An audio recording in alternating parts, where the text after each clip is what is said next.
Actually, I'm about to go out with my friends, so you like it? But I also wanted to just talk to y'all real quick about the JLPT test, fluency, vocabulary expansion, and my thoughts on it.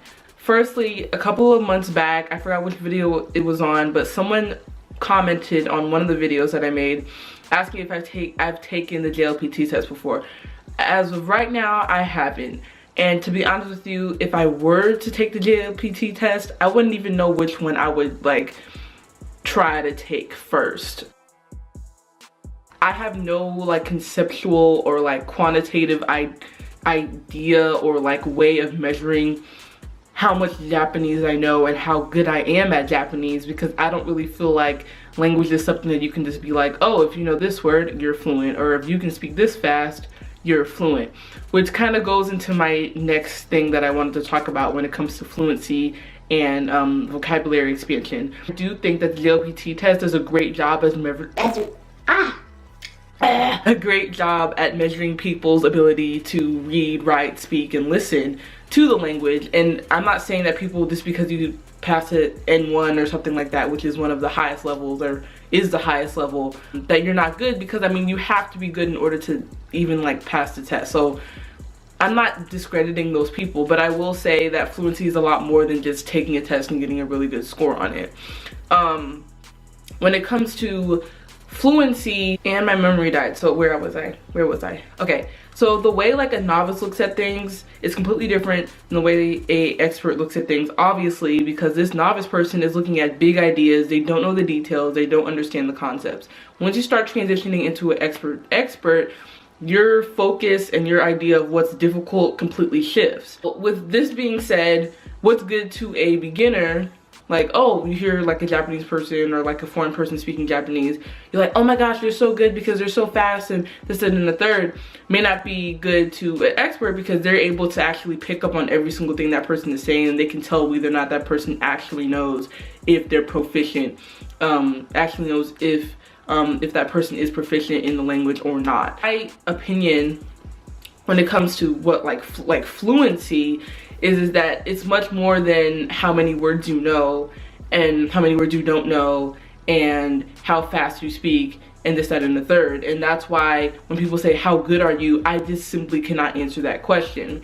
When it comes to vocabulary expansion, which was like the main, what is like one of the reasons why I really wanted to make this video, is because there's like two types of vocabulary, this from my knowledge, in your brain, you know, passive vocabulary, and then you have active vocabulary. Passive meaning that you know the word, but like when it's time to use it, you're kind of like you can't think of the word, you know it, and when someone uses it, it's like, yeah man, like I know exactly what you're talking about, but it's not in your own vocabulary. Active vocabulary, you know, self-explanatory, is the opposite of passive vocabulary. Like when I think of big in Japanese, I think of oki or oki na, right? Whatever the thing is at the end. I don't know what that's grammatically called like correctly, but you know what I'm saying. Then I think of, okay, what's another word for big? Dekai, stuff like that. I have to think about those words. Like those words aren't the first words that come to my mind, but if someone uses them, I'm like, yeah man, totally know what you're talking about. So when it comes to vocabulary expansion, it's like, okay, how do you get your passive vocabulary to go into your active vocabulary? It just means that you have to differentiate the way that you go about learning the words. It's not just about making a word list and being like, oh, I wrote it down, so I must know what it is. Like you have to make sure that when you do have word lists, make them specific to a specific topic that you're studying. So if you want to, let's say, learn vocabulary that's centered around Japanese politics or just politics in general, you can learn those words and then you can take it upon yourself to write essays, talk to yourself, talk to your Japanese friends, pen pals, whatever it is, about that topic. So you force yourself to keep using those words, because if you don't use them, yeah, you may know them, and yeah, you might, when you hear them, you might understand them and everything's cool, but you want it to be well embedded in your mind to where if you needed to spit out the word president, you would know exactly what to say and not have to be like, I know the word, but what is it again? You know? Why am I bringing this up? Usually vocabulary and fluency and all that is like tied together, like they're mingled together. In order to be fluent, you have to understand a certain amount of words. But a lot of people say that I'm fluent, which I disagree with, that I'm fluent even though I don't know all the words that I guess an advanced learner should know. You know, and so that's really up to you. I feel like it's a very subjective thing, and you shouldn't limit your studies or like feel discouraged because you feel like there's always going to be this new word or this thing that you don't know, because that never ends. Like, I've been studying for around 10 years and I still come across stuff that I just don't know. I don't know all the kanji.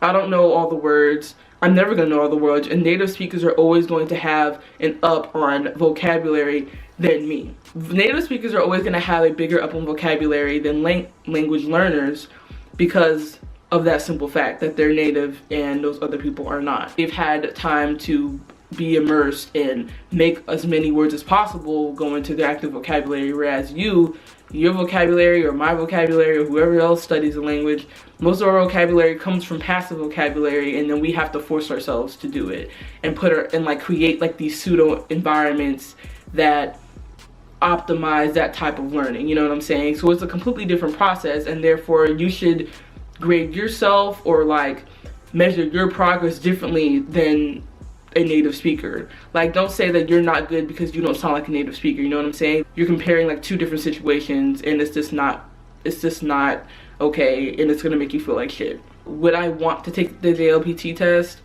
I thought about it, like, oh, like maybe I can like take the JLPT test next year. That would be so freaking awesome, you know? But it's just not, it's not like a big aspiration of mine, you know? It would be cool to see if I can pass, like, you know, just like out of curiosity, you know. I would really like to know what y'all think fluency is. Like, without the basic one that's for what, oh, the ability to read, write, and speak, you know, I can do that, you know, pretty well.